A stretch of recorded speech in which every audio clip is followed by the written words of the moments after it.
नमस्कार दोस्तों, स्वागत है आप सभी का आपके अपने YouTube channel study with Samar sir में।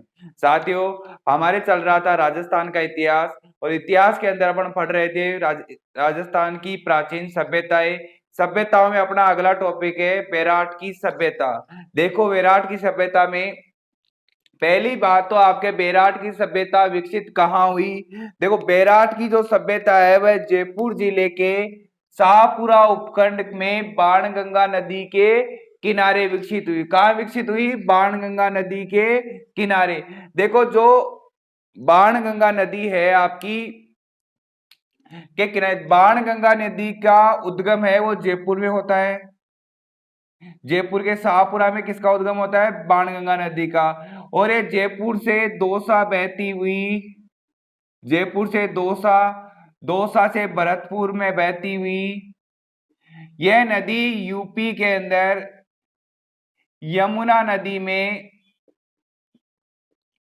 फतेहाबाद यूपी के अंदर ये यमुना नदी में मिल जाती है। फतेहाबाद यूपी के अंदर, यानी जो आपकी बाणगंगा नदी है वो शाहपुरा जयपुर से उद्गम होता है इसका। जयपुर से दौसा बहती हुई है, भरतपुर होती हुई यमुना नदी में कहा जाकर मिलती है? फतेहाबाद यूपी के अंदर मिलती है। साथियों, जो ये बाणगंगा नदी है इसके बारे में बोला जाता है कि जब पांडु अपना अज्ञातवास काट रहे थे तो उनके समय उनको प्यास लगा और अपनी प्यास बुझाने के लिए उन्होंने तीर मारा। तीर से इस नदी का उद्गम हुआ, तो इसीलिए तीर के एक वजह से ही इसको किस नाम दिया गया? बाणगंगा नाम दिया गया। जो बाणगंगा नदी है इसको अन्य नामों से भी जाना जाता है, जैसे अर्जुन की गंगा, इसका नाम है अर्जुन की गंगा।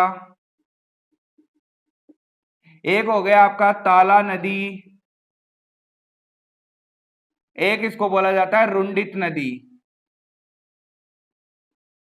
यह जो आपकी बाणगंगा नदी है इसके उपनाम है। देखो, इस बार जो आपकी बेराट सभ्यता है, बेराट सभ्यता की खोज किसने की? बेराट सभ्यता की खोज 1936 में दयाराम साहनी ने की। किसने की? दयाराम साहनी ने की। देखो, दयाराम साहनी की एक पुस्तक भी है, एक्सकेवेशन ऑफ बेराट, यानी जो बेराट सभ्यता के ऊपर इन्होंने क्या एक बुक लिखी थी, उसका नाम है आपका एक्सकेवेशन ऑफ बेराट। इसका उत्खनन कार्य 1962 से 63 में नील रत्न बनर्जी, कैलाश नाथ दीक्षित और आपका दयाराम साहनी के द्वारा उत्खनन कार्य किया गया। देखो, बेराट सभ्यता की विशेषता, बेराट सभ्यता में जो अवशेष प्राप्त हुए अपन को प्राग ऐतिहासिक और पाषाण कालीन अवशेष प्राप्त हुए। देखो, पाषाण कालीन में भी कौन से पाषाण? जो पाषाण कालीन के तीन भाग है, तीन पार्ट है, पूरा पाषाण कालीन, मध्य पाषाण कालीन और नव पाषाण कालीन। और जो आप नव पाषाण कालीन, जो आपका पूरा पाषाण कालीन है, इसके भी तीन भाग है, तीन पार्ट है, जो आपको युग को तीन पार्टों में बांटा गया है। पहला है निम्न पूरा पाषाण कालीन, मध्य पाषाण कालीन, एक है उच्च पाषाण कालीन। कौन सा है? उच्च, उच्च पूरा पाषाण कालीन, उच्च पूरा पाषाण कालीन। देखो, ये जो उच्च पूरा पाषाण कालीन है आपका, उच्च पूरा पाषाण कालीन, इसी के अंदर आपको चित्रकला के अवशेष प्राप्त हुए। किसके अवशेष प्राप्त हुए आपको? चित्रकला के अवशेष। कौन से काल में प्राप्त हुए? आपका काल है उच्च पूरा पाषाण काल। अब देखते हैं अपन आगे, देखते हैं आगे राजस्थान में उच्च पूरा पाषाण काल के अवशेष कहां कहां से प्राप्त हुए। देखो, उच्च पाषाण काल के अवशेष अपन को, उच्च पूरा पाषाण काल के अवशेष प्राप्त हुए हमको बेराट जयपुर से प्राप्त हुए, दर भरतपुर से प्राप्त हुए, आलनिया टोंक से प्राप्त हुए और आपका गड़दड़ा बूंदी से प्राप्त हुए। यानी जो आपका बेराट सॉरी उच्च पूरा पाषाण काल है, उच्च पूरा पाषाण काल के अवशेष हमें बेराट जयपुर से, दर भरतपुर, आलनिया कोटा व गड़दड़ा बूंदी से प्राप्त हुए। Very very important concept, bird writer rock painting कहां से प्राप्त हुई आपको? गड़दड़ा बूंदी से क्या प्राप्त हुई? Bird writer rock painting. देखो, रॉक यानी चट्टान में पेंटिंग बनाई हुई है, राइडर मतलब राइडर होता है जैसे आपका हॉर्स राइडर हुआ, यानी पक्षी पे ऊपर बैठे हुए की पेंटिंग, यानी पक्षी के ऊपर बैठे हुए की पेंटिंग क्या होती है आपकी? Bird rider dog painting. ये कहाँ मिली अपन को? गर्दरा बूंदी के अंदर मिली। एक चीज आपको ध्यान रखने की, जो सर्वाधिक बर्ड रॉक पेंटिंग है आपकी, वो कहां से प्राप्त हुई? आपको बेरार से प्राप्त हुई। यानी सर्वाधिक, इसमें देखो राइडर नहीं है इसके अंदर, सर्वाधिक बर्ड रॉक पेंटिंग कहां से प्राप्त हुई? आपको बेरार से प्राप्त हुई। देखो अपन को जो पेंटिंग प्राप्त हुई उनमें किस किस का आकृति, किस किस का चित्र बना हुआ था? देखो चित्र था आपके बाघ, आपका बतख और मानव का चित्र आपको मिला। यानी जो अपन को पेंटिंग प्राप्त हुई इसके अंदर बाघ, बतख और मानव का पेंटिंग था। देखो बेराट के अवशेष, अपन को बेराट सभ्यता के अवशेष कहां कहां से प्राप्त हुए? देखो बीजक की पहाड़ी से अपन को किसका अवशेष प्राप्त हुआ? बेराट सभ्यता का। भीम डूंगरी से अपन को किसका प्राप्त हुआ? भीम डूंगरी, बेराट का अवशेष प्राप्त हुआ। अगला है आपका जो गणेश डूंगरी है, गणेश डूंगरी से अपन को किसका प्राप्त हुआ? बेराट सभ्यता का अवशेष प्राप्त हुआ। देखते हैं आगे अपन। पहला आ गया बेराट का प्राचीन नाम क्या था आपका? विराट नगर। देखो बेराट का प्राचीन नाम किसके नाम से पड़ा था? यहाँ का जो शासक था वो था राजा विराट। क्या नाम था उसका शासक का नाम? राजा विराट। देखो जो आपके पांडव थे, पांडवों ने अज्ञातवास का समय आपके बेराट के अंदर व्यतीत किया था। ये बेराट जिस समय इन्होंने समय व्यतीत किया, उस समय जो आपका विराट नगर या बेराट का जो शासक था वो आपका राजा विराट था। कौन था? राजा विराट था।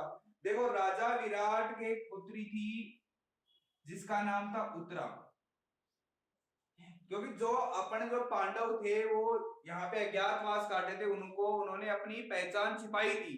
तो जो यहाँ पे जो विराट की पुत्री थी उत्तरा, उत्तरा को संगीत शिक्षा और नृत्य शिक्षा अर्जुन ने दी। किसने दी? अर्जुन ने इसको, जो उत्तरा थी इसको जो आपकी संगीत शिक्षा और नृत्य शिक्षा दी। यानी ये माना, ये बताया कि अर्जुन ने एक शिक्षक है जो संगीत शिक्षा और नृत्य का क्या है?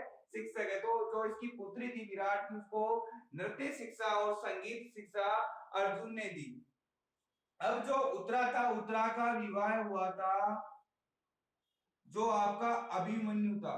अभिमन्यु कौन था? अभिमन्यु था अर्जुन का पुत्र। उसके साथ उत्तरा का क्या हुआ था? विवाह हुआ था। अब देखो अगला अपन मिलता है अपन को पांडुपोल अलवर। क्या मिलता है? पांडुपोल कहाँ है? अलवर में। यहाँ पे भी अपन को बेराट सभ्यता का क्या मिला था? साक्ष्य मिला था। इसमें मिला था पांडुपोल बालाजी का मंदिर। ये एकमात्र मंदिर है जिसमें हनुमान जी की लेटी हुई प्रतिमा, यानी शयन मुद्रा में क्या है? इसकी प्रतिमा है। यह एकमात्र जो प्रतिमा है, मंदिर है जो आपका शयन मुद्रा में, इसमें किसकी मूर्ति है? हनुमान जी की प्रतिमा है। बेराट के समीप हमको बाबरू शिलालेख मिला। वेरी वेरी इंपॉर्टेंट पर्सन, ध्यान रख लेना कि बाबरू शिलालेख कहाँ मिला? बेराट के अंदर मिला था। और बाबरू शिलालेख के अंदर क्या लिखा हुआ था? बेराट शिलालेख, जो बाबरू शिलालेख, उससे अशोक के बौद्ध धर्म के अनुयायी होने का प्रमाण हमको को मिलता है। यानी जो अशोक था, अशोक का बौद्ध धर्म का अनुयायी होने का प्रमाण मिलता है। देखो एक पर्सन और वेरी इंपॉर्टेंट पर्सन है कि भीमलाट कहाँ है। प्रश्न आ गया आपके, भीमलाट कहाँ है? ये क्वेश्चन परीक्षा के अंदर पूछा हुआ है कि भीमलाट कहाँ है। देखो भीमलाट आपका है, ये बयाना दुर्ग में है। कहाँ है? बयाना दुर्ग भरतपुर में है। यानी जो आपका भीमलाट है वो कहाँ है? बयाना दुर्ग भरतपुर में है। साथियों ये था आपका राजस्थान की सभ्यताओं के अंदर बेराट सभ्यता। बेराट सभ्यता का मैंने आपको डिटेल से अध्ययन करवाया। इसी प्रकार अन्य राजस्थान इतिहास का अध्ययन करने के लिए आप हमारे चैनल के साथ जुड़िए। आप सभी का एक बार पुनः बहुत बहुत धन्यवाद। जय हिंद, जय भारत।